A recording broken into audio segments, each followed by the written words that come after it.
ariko ngiye ku giti cyanjye uko waba umeze kose nta gakingirizo mba nkeneye, mba numva namanukira ku Zimbabwe kama mbaye KEZA iyo namuciye inyuma uwo mukobwa wundi turi kumwe dukorera aho rwose ariko turi bazima, ukuvuga numvaga ndi mu yindi si ko ntago nahenze rwose kuba agaciro mfite ngewe yakamwana nakubitana na SHADDYBOO bikageza aho murya n'iminwa kandi iminwa rwose shara ahantu narindi nimugoroba ku sister nawe w'umusirey queen niwe wambwiye se YAKA ubukwe bwa Rucyora mubonye nimugorano nagiye kumusura. Hari abakobwa niba ari GAGA nzi n'undi mukobwa na BRIANNE ebana ngo bari gusenyana bikomeye ebana ngo bari kuraburizanya ngewe ndasiramu ariko nase hari abantu benshi bera niba ndasiramu ibyo byaba ari ikibazo kuvuga ngo iyo nanyweye ka gorira ntabwo nkora kakandi ka bukoko k'amasegonda iyo nanyweye ka gorira ndagerageza rwose nkora iminota ihagije ndi bambeshyira burababe wese ngo se ngo yanguriraga imyenda nkayisubiza ku soko ni commentaire z'abantu ari kureba ukuntu barakomanta kandi ugendeye kuri commentaire banakwiyahura abantu baratukana ubwo se bari gutukana ntabwo uri kureba ntuza bafata ku mavuta ukuntu bari kumutuka zubwo abigendeyeho yanakwiyahura ngenutse kure bari abakobwa baramuharabitse ngenutse kure siranzongera no gusubira imbere ya kamera nahita nyisezera burundu kumbona nga YAKA mwana izina ryanjye ni YAKA mwana ubona mwana iriho hari ukuntu abantu bavuga ngo YAKA ariko ntibagire ngo ni YAKA mwana ariko ntabwo ari ryo zina ryanjye nyakuri ako nagasiri nuko ku ruhande ubusanzwe amazina nyakuri banyita Gasore Pacifique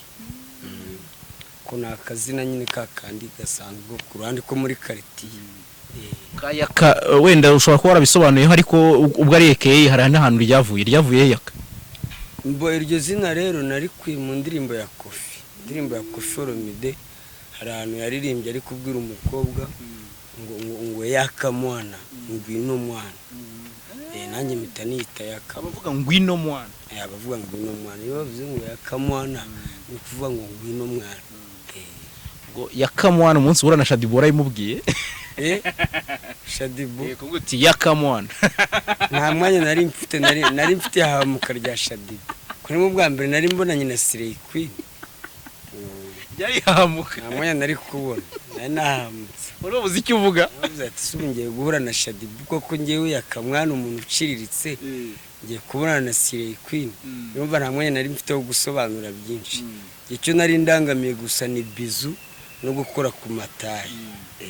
nabonye uganira na Manibu kuri X large uvuga uti ubu ngubu agahigo nakesheje SHADDYBOO twabonanye hasigaye Knowless Knowless ni umumama wibereye Dubai uba wumva bizacamo Knowless nawe nubwo ari umumama nose SHADDYBOO si umumama nkubise nawe akabizu hari icyo byaba bitwaye akabizu gusa ko nta musaba ngo duhurire mu ishuka ko afite umugabo we twankubise akabizu no problem.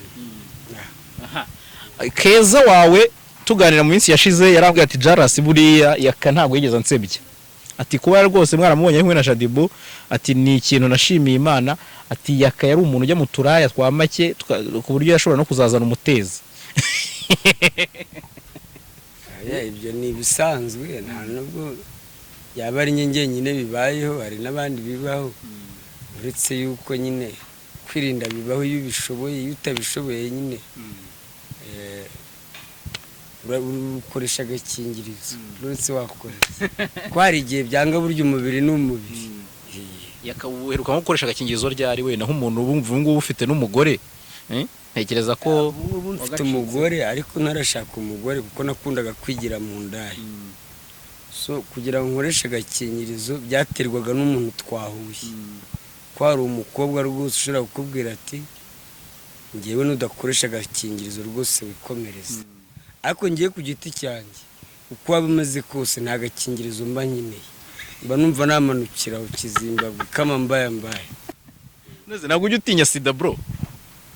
sida sida ushobora kwirinda sida ariko wazatusha rimwe ugahita uyakira ugahita uyifata so imana niyo yirindira umuntu njye niko nayibonye imana niyo irinda umuntu mbese baba bari kwicwa na covid hari icyabakoze ko twebwe imana yayiturinze kandi twirwa dukatakata mu bantu ahantu hose aha imana niyo yirindira umuntu uravuze uti njyewe tumufite umugore atariko n'icyo gihe uwibukaga agakingirizo niwe wagakoreshaga hari n'abakobwa bandi tuzi bitwa ngo abasanka pote nyane babandi batagakozwa kabisa hari n'abandi nawe ushobora kuza uvuga uti ndakambara ariko akakubwira ati n'ubukambara agenda hari n'abakobwa rwose nabo baba bari seriye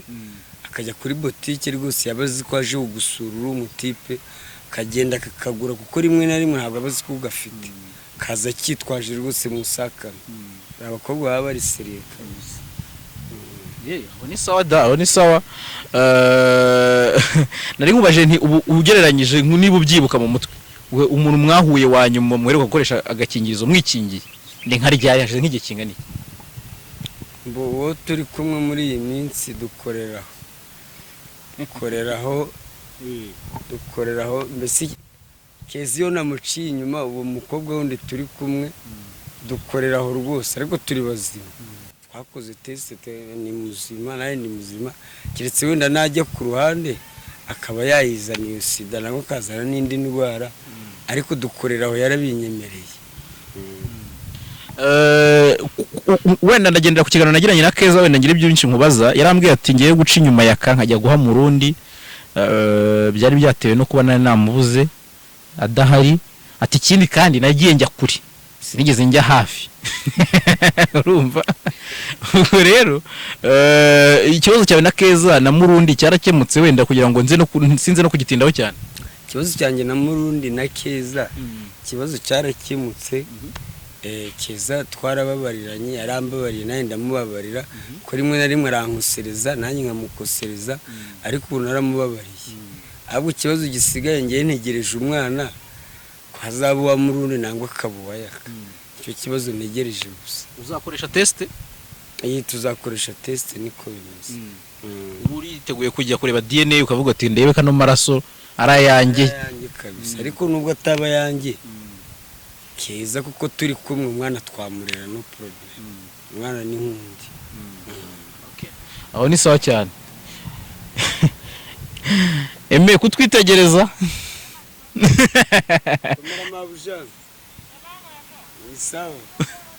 urumva hanyuma urambwira uti tuzakora test menye neza niba umwana ari wanjye cyangwa ari wa Murundi uti kandi ubu ngubu ni sawa nta kibazo turi kumwe ibyo reka mbiveho nigarukiye kuri YAKA wahuye na SHADDYBOO ibintu bigakomera byarazengurutse umujyi wose kugeza nubwo nyine bigeze kuri Keza wawe akavuga ati nari numiwe nabonaga buri wese afite irari undi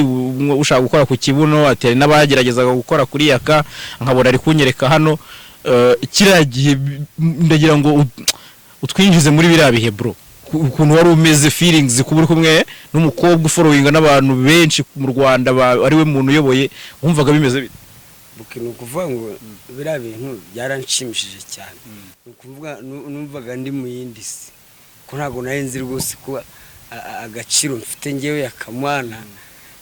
nakubitana na SHADDYBOO bikagezaho murya n'imino kandi iminwa rwose SHADDYBOO akora no kumata iso biriya bintu kabisa byaranshimishije binyereka yuko nanjye mfite urwego ngezeho muri industry nyarwanda ukibona wenda bibaye waravuze uti ni ibingibi ubwo ari SHADDYBOO kuba nkoze ku matayendi niyo minwa nkuko bivuga waravuze uti ni ibi birahagije cyangwa wifuje ko wenda mwazongera kugira nibihe bitariho kamera nubwo twajya kuri kamera nifuza yuko wenda twajya dukorana n'ibiganiro tukaganira nawe dushimisha abanyarwanda muri rusange ni sawa hanyuma YAKA umuntu ejo wundi w'umukobwa wari kureba ikiganiro cyarambwira ati kureba YAKA rwose ikiganiro cyari soba ntiwagikumbura bivuga ko abantu benshi bagukunda bamwe YAKA kandi rimwe na rimwe tujye duhuruka ambwira uti icupa ubu nakatiye ariko ndi kubona rero minsi menya wararisubiyeho ko ndabona hari menya mwarasereye kano gashoke kamaze iminsi ariko muri iyi minsi naragabanyije kuko ejo bundi nari ndi kwa Yago hari abafana banyohereje amafaranga umukobwa umwe aba mu Bufaransa undi ni umujama wanjye bitagabira aba muri Amerika icyo gihe namaze iminsi 3 narabaye zizingi narasinze bikabije ariko ubu ngubu ndi muri pause ndi kunywa igikoma mu rugo kunywa igikoma kabisa fata igikoma gishyushye ukagihoza ukanywa ntari bipe kunywa igikoma akabye ubu ngubu ndi gucungana n'ipaki y'umukati isukari n'ifu y'igikoma cyangwa nko nkagura na litiro y'inshyushyu nkamena mu gikoma igikoma kirimo amata mu minsi iri imbere muraza kubona amajigo yagarutse nibyo tukwifuriza bro aha nabonye mu minsi ishize y'abantu mu biganiro bagiye gukora abantu bavuga ati yakaragiye aragiye gahunda yawe yo kujya Kansas igeze kuko nubundi nabonye nubundi uri kumwe na Mucomanta uri kumubaza uti ese hariya bimeze bite nzaza bisa nkaho nubundi bikiri procedure ntago ari ibintu byafeirinze bishobora kuba byarahagaze bira bintu byacu by'impunzi yo kugenda muri Amerika nk'impunzi nta kintu twishyura nta ruswa ibamo tugenda ibintu byose for free n'ibiryo mu ndege kira kitu biba byishyuwe na HCR no kuvuga ngo bira bintu rero ntago bijya birangira niba naragize wenda iri accident ngasinda dosiye bakaba bayihagaritse ariko na nubu mfite ikizere ko nzagenda ntago bijya bipfa kurangira bira bintu by'impunzi isa baragutungura bakaguhamagara Kongo nabonye uvuga iringara neza cyane umuntu uri muri Kongo ukora wenda ubona amafoto ya SHADDYBOO akamwibazaho akaba atamuzi neza nta makuru afite nk'umuntu mwihuriye wamba bari ukagira ikintu mubwira wenda mwiringara ukavuga uti SHADDYBOO niba utamuzi ukamudekriva mwiringara yara na KEZA atabyumva reka okay ubwo nabibwira abari muri Kongo bumvira ingare kuko muri Kongo hariho n'abavuga ikinyarwanda muri Kongo hari indimi nyinshi ariko wenda kuko indimi zaho nyinshi ntazizi uretse ikinyarwanda gusa n'iringara rikeya ubwo nabwira bumvira ingara muri nta kibazo babiri elokoyo nangina ibisa bino ba Kongole nyuso boye bake SHADDYBOO penza azamwa simoko kitoko mwasi mogo penza pembe mwasi mogo penza elengi soki penza usimbie na masoko oke usepela yangora na ibisi binoke SHADDYBOO azamwa simoko kitoko umugore mwisi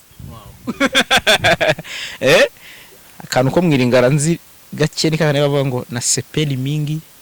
ko kutana nayo na sepeli mingi komona nayo shimye kubonana nawe nayo kipenza nayo kipenza kitoko pona moniyo okay ibyo ngibyo simbyumvisha ariko nta kibazo meze neza kubonana nawe nayo kinanga kitoko alokora la moniyo pona moniyo nayo kipenza kitoko YAKA nubwo bwose uri umuntu wibera mu buzima bwawe bwite ibyo byose ukurikirana n'ubundi bw'imyidagaduro umunsi ku munsi kuko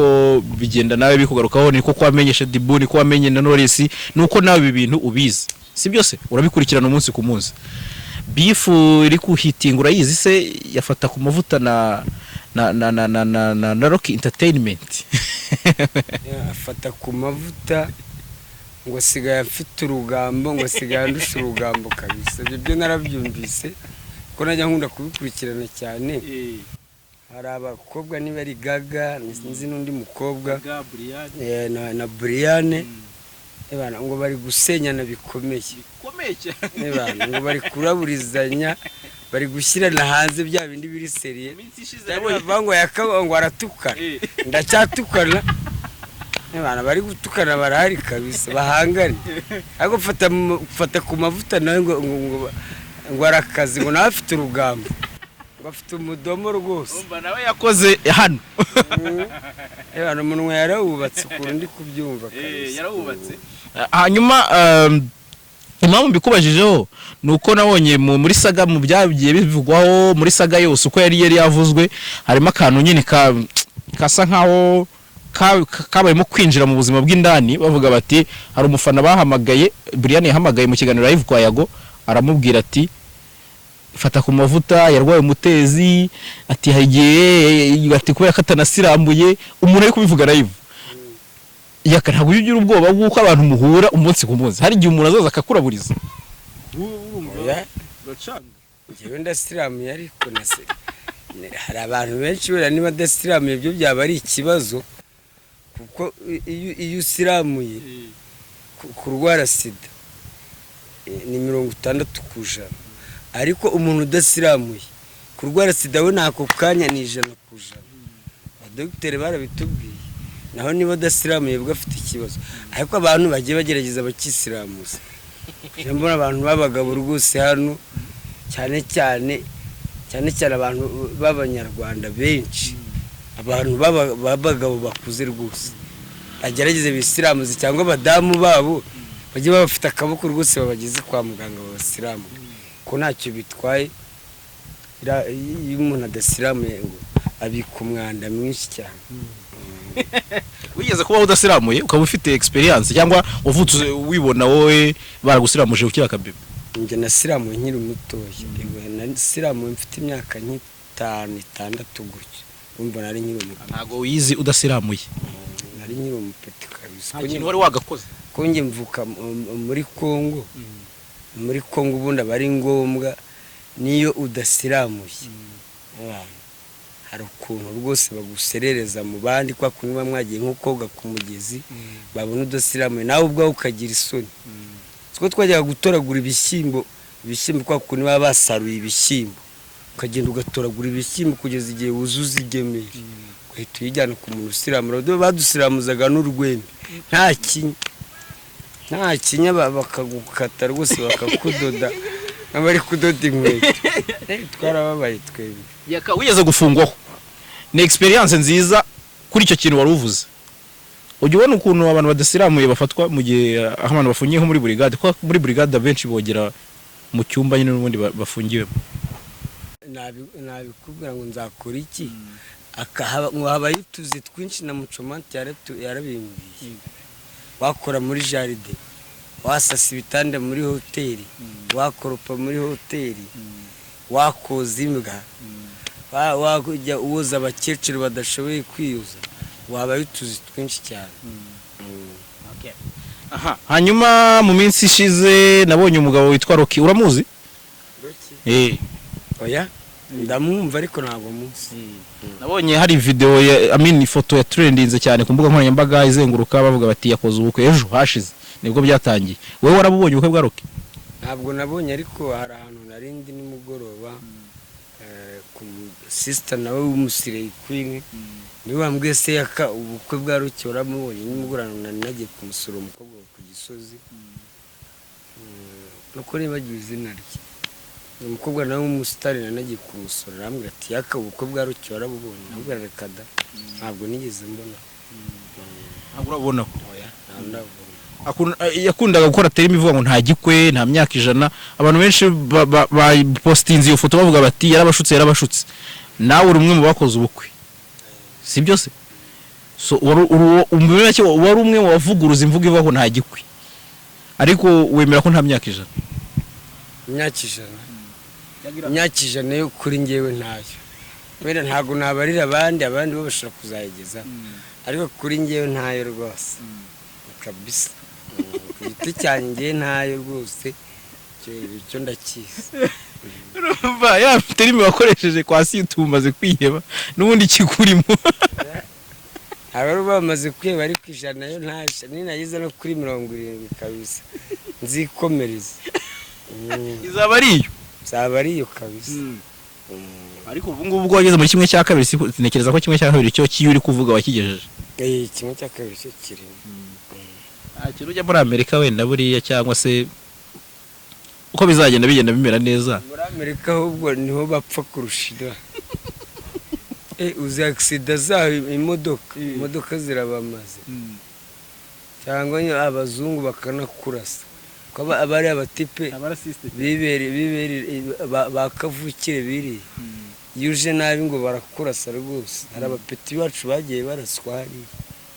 Abandi bakazira impanuka z'imodoka. Hari naho abari danje abantu barapfa. Hari nabiyahura. hari n'abiyahura kwa kundi ugenda ukiheba bana ukagenda rwose ukajya mu muhanda gari ya moshi kazi kagukubura so ni ukuvuga ngo umuntu udasiramuye we kurwara ni 100% rwose ntabwo ushobora guhura n'umuntu urwaye ngo urokoke ariko umuntu usiramuye ashobora kurokoka kandi yahuye n'umuntu urwaye ko kantu kakuzamurira icyizere ukavuga uti kankunyerere nigendera oya ibyo ntabwo nabigenderaho ariko byo harimo avantage uretse ko atari byo wakwitwaza ndetse yaka ko abantu nyine bakunda kwinywera agacupa akenshi yatanyweye iminwa irumagana SHADDYBOO mujya guhura warabanje urayibobeza cyangwa icyo gihe nari maze iminsi ndi kunywa akabyeri niyo mpamvu wabonaga iminwa isa n'iyumagaye ukuntu yabaye umweru yayiriye ntabwo yahiriye nta nubwo yakamaye ku munwa reka kamwe yagakubise hano ku gahanga kandi agakubita hano ku itama ku ruhande bigeze kubona ahantu uri kuvuga uti banteye umwaka byagenze bite mbona ukuvuga ngo biriya nyine narahubutse ni kwa kundi umuntu wabuka nari mfite agahinda k'idolari 100 urumva ni ukuvuga ngo mucomante yarine yari yankubise $100 nyamaranye iminsi 3 naranze kuyavunjisha tuvuga nzayavunjisha lockdown yarangiye sinzi ukuntu nkimara gukorana ikiganiro na SHADDYBOO na mucomante ko nahavuye nahiye ko turangije ikiganiro ebana twariyakiye mava nahiye nageze iwacu ku Gisozi hari anshumbitse mba niyonguje indaye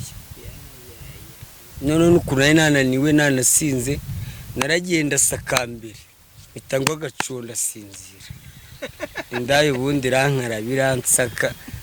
nta n'ikintu yansigiye kandi nta kintu wayitwara wayiregahe ko yanagutera n'icyuma indaye ku Gisozi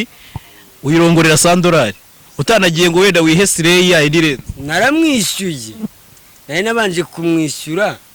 arangije anancomora $100 ku $100 nari nayizi nakazinze nakabitse katavunjishe karakanoti kamwe ndaye bikankuye niko rero wavuze uti bari abantu menya ariho haruna kuyu rero banteye umwaka muzi kurya ibihumbi 100 by'ubuntu muri iki gete na muri lockdown sorry nararize naryo n'ubuzima namaze icyumweru ndi kuribwa n'umutima menya ariyo mpamvu wahise ufata decision ukigira ku gakoma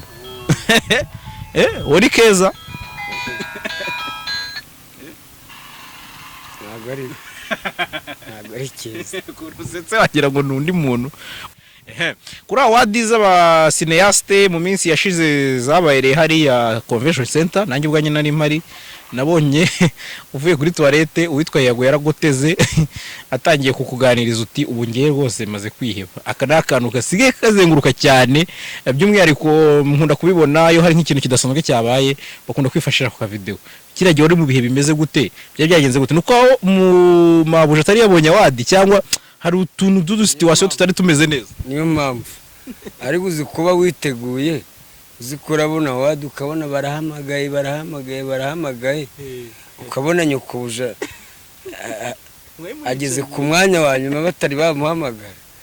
hari nanjye nari maze kwiheba nanjye no kurira ni kwa kundi kwikaruma bya kigabo mwe muricaye imbere wambaye ikote rwose ndabyibuka ikoti mabuje yari yanyambitse neza nk'ikigori turi kuvuga ati kabisa hano tugiye kwigaragaza turangije dutaha nawe ariko ntabwo ari twebwe gusa hari n'abandi bazivuze yakawafashe icyemezo rero uravuga uti ngiye ngiye gukundana na KEZA tubyarane ibihazamo ibintu byinshi cyane nko kuri kuvuga uti igihe kizagera umwana navuka ngiye kureba DNA mboneka ruwangi 100%. Undi ni procedure uvuga uti isa nagenda gufata icyo cyemezo ukavuga uti KEZA mbabara umbwira ibintu wakundiye ura KEZA nuko ni Vidi Frank wabaye umuranga mwiza cyangwa so ntutwinjiza mu buzima bwawe bw'urukundo n'ukuntu ukunda rega bro hari ukuntu abantu bavuga turi umuntu wenda umusheri we nakabyeri kandi mbona amarangamutima no kubyuka azamuka no kuvuga ngo KEZA yansanze muri filime ya Vidi Frank dushutinga harimo n'abandi bakobwa none mu bakobwa twabanaga muri iyo filime KEZA kigeramo mbona ni umukobwa mwiza cyane numva ndamukunze tewe n'agasayizi afite agapo yari afite numva ndamukunze cyane dutangira gukundanira aho ngaho muri filime bizigera dukuza ubukwe mariage simwayibonye se ariko hari abantu batajya babyemera ngo nongo yaka ngo na KEZA ngo birango n'ugutwika ubwo naho nagira wongere nyine n'ubundi ko ntabwo ari umugore rwose abantu bagitekereza ibyo ngibyo bazabibona ejo bundi noneho yabyaye turi kugura n'imyenda kira kitu yabwiye ko ukunda kagorira nibyo uri butera akabariro ngo unywa kagorira nywa kagorira nywe kagorira rwose ndamutunganya neza kabyuka yishimye afite akanyamuneza yakambwiza ukuri yumwe kagorira ni rihe tandukaniro rizamo utera nkatunga he nyine muri iryo joro cyawa ubusanzwe n'ubundi usanga wigirira akabaraga gake ukeneye kagasemburuka no kuvuga ngo iyo nangoye kagorira ntabwo nkora kakandi kabukoko kuko kamasegonda iyo nangoye kagorira ndagerageza rwose nkora iminota ihagije kagorira burya gatanga imbaraga n'abandi rwose batera kara kabukoko kamasegonda nabagira inama bajye bafite akagorira kagorira rwose gatuma ushimisha madamu amadamu iyo umukubise kara kabukoko rero kabukoko kajya kakubaho uri nako kakubayeho bakwiba $100 nayo nangoye karikeri rwose ndamunezeza wanyereka yakangoye karikeri kabisa nangoye karikeri rwose madamu rwose abyuka ari guse kubona afite akanyamuneza nayo bamusondetse abyuka afite umushiha no gushyira amazi muri dushe ahubwo yakomena bafite umushiha udasanzwe hari imvugo bajya bavuga ngo kisha nk'isombe ubwo ngo karikeri ntukijandikamo kugira wenda gupfa bajya bavuga ngo kica nk'isombe numva nawe urabyumva nyine byuka nta gatege ariko mu gitondo nyine agomba gushakira ibintu by'imisosi ibintu by'ibisupusupu byo koroshya mu nda nyine ibintu by'ibisupusupu birimo ubunyobwa indagara cyangwa haba hari akaboga kagusongera ubugari mu gitondo niwe mwihariko wa KEZA umutandukanye n'abandi bantu ku buryo uvuga uti wowe ndagutera inda tunabyarana KEZA umwihariko KEZA urabona afite agasayizi nkunda ateye neza pe mugufiya kandi ngiye burankunda bakuru bagufiya kandi urabona ko ateye neza ni iriya sayizi n'agaponi fureshi icyo namukunda yakagiye rwose ndi kugira amatsiko menshi cyane wihangane KEZA uravuga utagasayizi ubwo mise ntekereza ku matsiko y'agapozisiyo gashimisha yaka kuko urumva hari nk'uyu mukameramani turi kumwe ni umuntu rwose ukunda systeme yimbwa rero nawe ushobora kuba uvuga uti mfite umwihariko cyangwa se ukavuga uti kano gataye akaba ari sawe ntayo ugateruye oya ntago namuterura kuko KEZA ndushibira ahubwo hari agateke nige ngunda gukoresha hari ukuntu ariko oya iryo ni ibanga ry'urugo oya nisubiyeho oya ntago namukira iryo ni ibanga ry'urugo ugiye kumuteza mu rundi kugira ngo amenye aho ruzingi agiye kumuteza isi yose oya iyo ni ibanga ry'urugo rwose ubwira icyo abantu rero bashidikanya ku bukwe bwawe na KEZA bamwe bavuga byita gutwika abandi bakavuga ko mwabikoranye n'ura muvandimwe w'Abakame akabashyira kuri YouTube nyine ubabwira iki mbese gisa nk'igisubizo kirambye ikintu nababwira cyo uko urabona twasezeranye ku rusengero bazabyemera none tuvuye imbere y'amategeko imbere ya leta murabiteganya ryari turabiteganya muri uyu mwaka uri imbere 2022 mba naragenda ariko mbere yuko ngenda twanabikora vuba twabikora nko mu minsi 3 bankubise gahunda yo kugenda twabikora nyuma y'iminsi nko mu minsi 3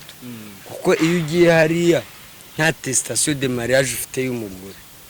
ntabwo aba ari umugore wawe bamwavuye imbere y'amategeko hari uranamudekarara biranihuta cyane guhita gusanga muri Amerika.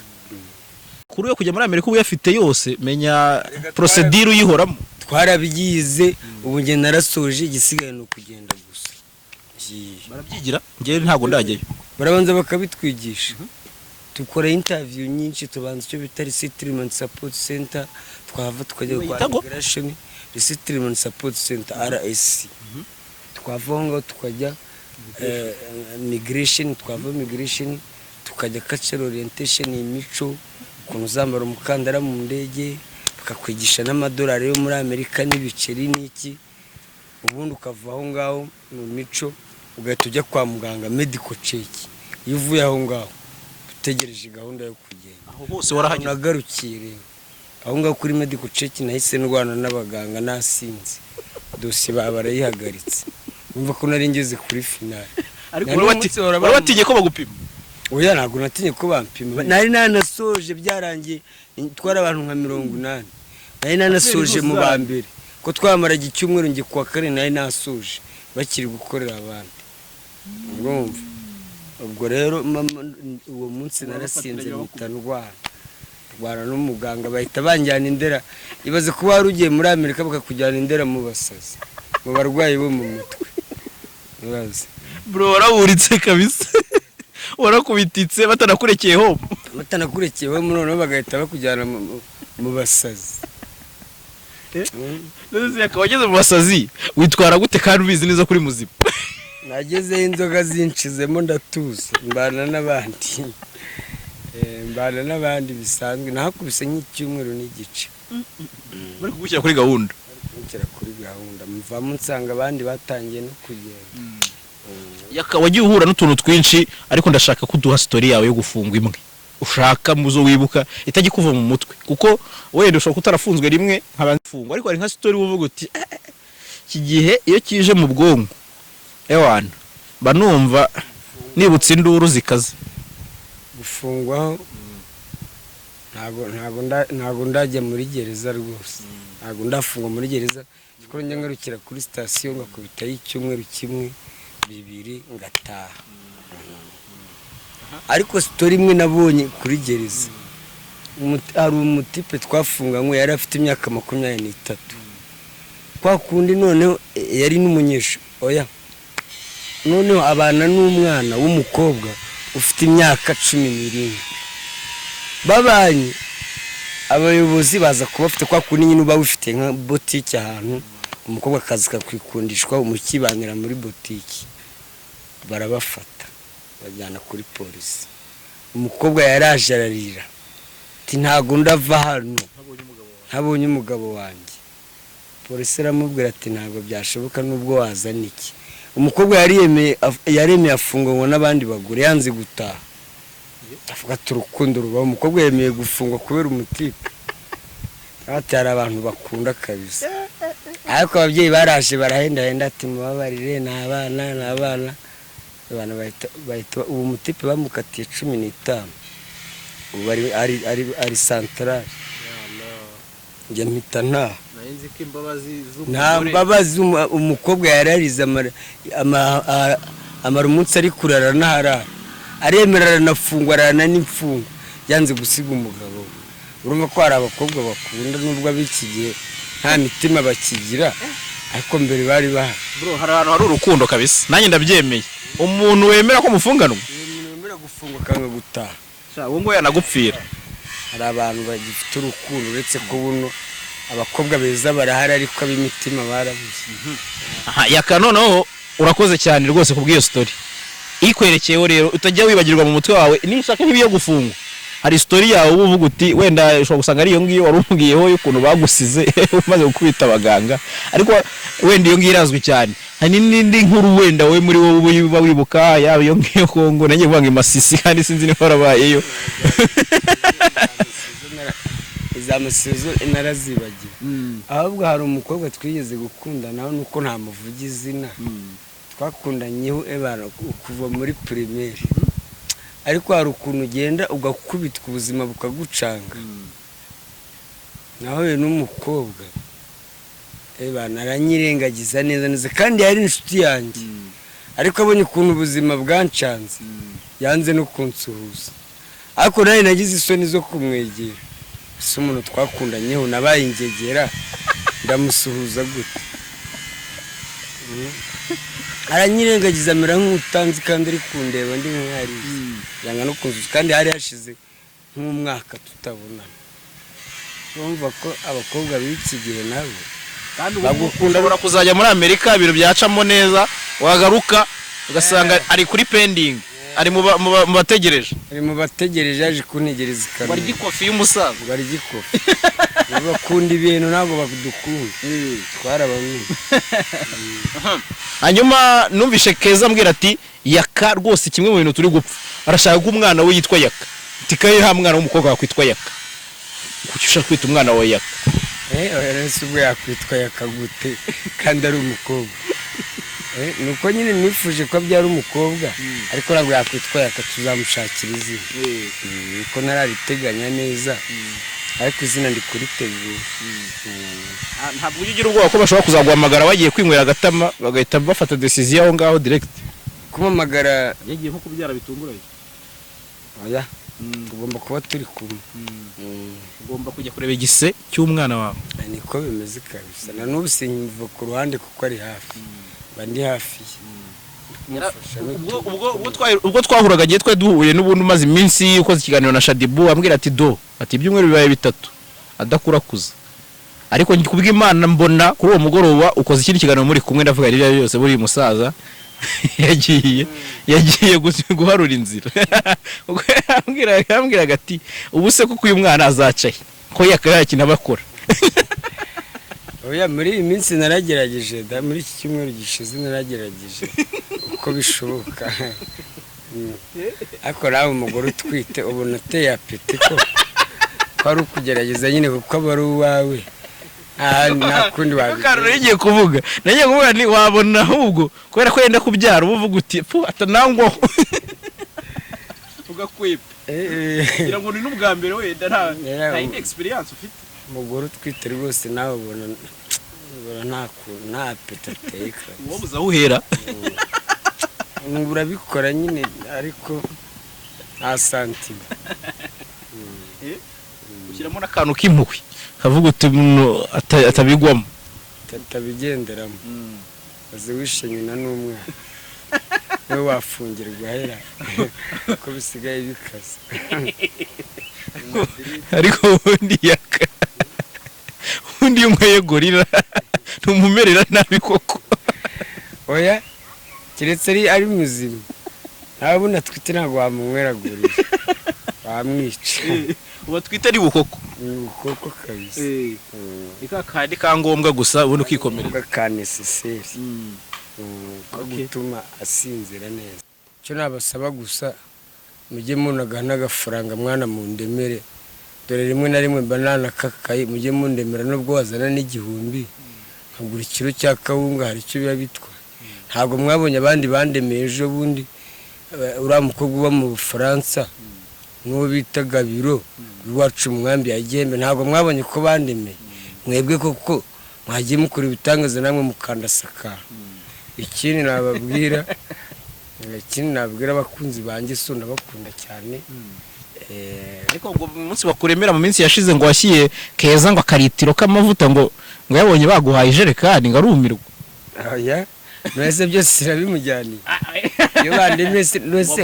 ngo ikiro cya kawunga n'akaritiro k'amavuta ahubwo ati se yaka umuntu bashyira ibintu umunsi wa kabiri akaba yabigurishije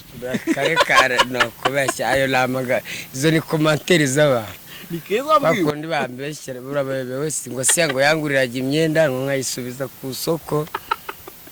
ni commentaire z'abantu ari kurebe ukuntu barakomanta kandi ugendeye kuri commentaire bana kwiyahura abantu baratukana ubwo se bari gutukana ntabwo uri kureba ntuza bafata ku mavuta ukuntu bari kumutuka z'ubwo abigendeyeho yanakwiyahura ikindi nawe ugira comment ukavuga uti ariko atayingemenya undi muntu yakwiyahura ngenutse kure bari abakobwa baramuharabitse ngenutse kure siranzongera no gusubira imbere ya kamera nahita nyisezera burundu naho ubundi bana uyihagazeho abankunda rwose nayo ndabakunda Gatarina filime Gatarina turacyayishutinga kwa Vidi Frank ndacyariyo nyina no mu yindi isi ya none hari nindi cyakingiye kujya nkina mu bita Yeremiya filime hari kanuna nibagiwe ndabanza gushimira Eto umuyobozi wa APR umuyobozi wo muri APR araguhera uyu munsi kabisa narabuze ikipe mfana mu Rwanda ariko kubera ukuntu wa muyobozi yandemeye shobundi yansanze ahantu barandemera Imana izamuhumbugisha kabisa kandi umutima afite azawuhorana yarambwiye ngo arankunda cyane washaka yuko naba umufana wa APR bamwita Eto kandi abakunzi bose ba APR ubu ngubu nandi umufana wa APR nafanaga Etensera ariko ubu navuyeyo ubu nazamutse muri APR nshimira n'umuyobozi Eto uzamutse mu ntera Prince Eto nazamutse mu ntera navuye Rubavu buno ndi Kigali abariyo ntibari wite bagushiraho abariyo oya buno ndi kwa Eto ndi muri APR ko niba bandemeye rwose nayindi kipe mu Rwanda yari yandemera nka APR ako nubwo ari bwo bwa mbere hari n'igihe n'abakinnyi babo bigize kundemera barandemeye kabisa icyo gihe bankubise nk'ijana wow kari fresh ariko kabisa baperi rwose niri kubera umusha kabisa